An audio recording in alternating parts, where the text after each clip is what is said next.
इस्लाम धर्म का नया साल मुहर्रम की 1 तारीख से शुरू हो गया है। इसके साथ ही शहादत का पर्व मुहर्रम की शुरुआत हो गई है। हजरत इमाम हुसैन की याद में मुहर्रम पर्व मनाया जाता है। मुहर्रम की पहली तारीख पर जबलपुर के गड़ा इलाके में एक कार्यक्रम आयोजित किया गया, जिसमें मुस्लिम संप्रदाय के लोग शामिल हुए। आयोजकों का कहना है कि मुहर्रम का पर्व जबलपुर में शांति और सौहार्द के साथ मनाया जाता है। देश में अमन, चैन और भाईचारा बना रहे, उसके लिए हजरत इमाम अली मक़ाम साहब से दुआ करते हैं। हजरत साहब ने भी भाईचारे के साथ रहने का पैगाम दिया था, जिसका हम सभी को पालन करना है। हजरत इमाम हुसैन की शहादत को लोग याद करते हैं। जबलपुर में मुहर्रम का खासा महत्व है। बाइट सुहेल मोनू, अध्यक्ष हसनी हुसैनी सोसाइटी, जबलपुर से वाजिद खान की रिपोर्ट।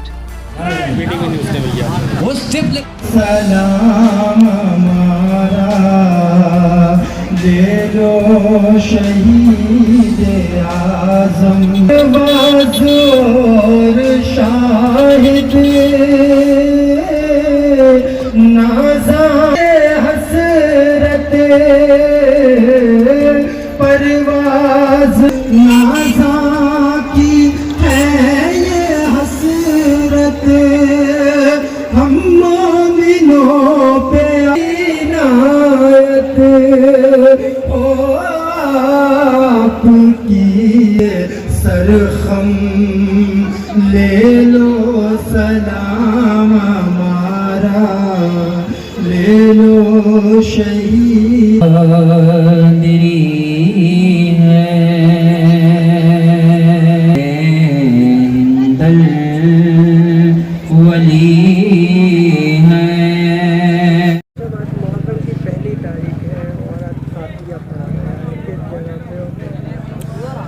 मैं सबसे पहले तो तमाम आलम इस्लाम को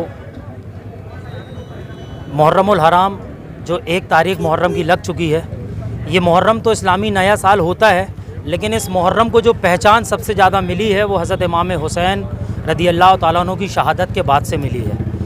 और इमाम हुसैन ने जो जामे शहादत यानी अपनी जानों को कुर्बान करा हज़रत मोहम्मद सल्लल्लाहु अलैहि वसल्लम की शरीयत के लिए कि इंसानियत ज़िंदा रहे और शैतानियत मर जाए, उसके लिए आपने यजीद पलीद के मुकाबले में आके अपनी जान को शहीद किया है और इस्लाम को ज़िंदा करा है। तो उन्हीं की याद में जबलपुर मध्य प्रदेश, हिंदुस्तानी नहीं पूरी दुनिया में मुहर्रम की 1 तारीख से लेकर मुहर्रम की 10 तारीख तक अनेक तरीके के प्रोग्राम होते रहते हैं।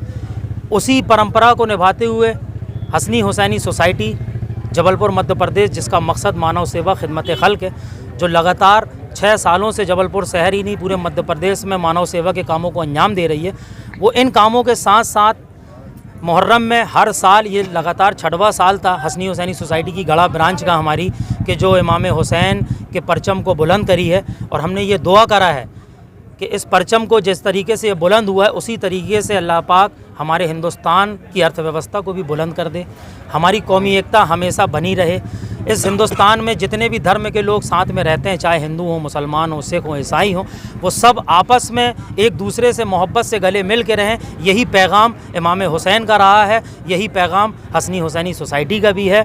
और इमाम हुसैन ने जो शहादत दी है वो इस वजह से दी है कि जुल्म के ख़िलाफ़ हमेशा हमें आवाज़ उठाना है और मज़लूमों का हमें साथ देना है, यतीमों का, गरीबों का, मिस्कीनों का, मुसाफिरों का हमें साथ देना है। जो उनका हक़ है, उनका हक़ उनका अदा करना है हमें, चाहे बच्चे हों, बूढ़े हों, जवान हों, महिलाएं हों, बेवाएं हों। तो हसनी हुसैनी सोसाइटी इस करबला के पैगाम को आम कर रही है और आगे भी करती रहेगी। ये तमाम सोसाइटी के नौजवान जो आज 1 मुहर्रम को गड़ा क्षेत्र में हज़ारों की तादाद में इकट्ठा हुए और इस परचम के नीचे हमने ये दुआ करी है कि जिस तरीके से हम यहाँ पे परचम को बुलंद करें हैं, इसी तरीके से हश्र क़यामत में हम सब इसी परचम के नीचे रहेंगे। हमारी दुआ है हसनी हुसैनी सोसाइटी की कि हज़रत इमाम हुसैन के सदक़े में अल्लाह पाक इस हिंदुस्तान के माहौल को बेहतरीन पुरअमन कर दे, बहुत मोहब्बतों को आम कर दे और बेहतरीन तरीके से एक दूसरे के प्रोग्रामों में, एक दूसरे के त्योहारों में लोग शामिल हों, वो मोहब्बत को आम करें। और मेरा एक आखिरी पैगाम है कि हम सब हुसैनी हैं, हमारा मज़हब मोहब्बत है। अस्सलाम वालेकुम। मैं मोहम्मद सुहेल मोनू, हसनी हुसैनी सोसाइटी प्रदेश अध्यक्ष।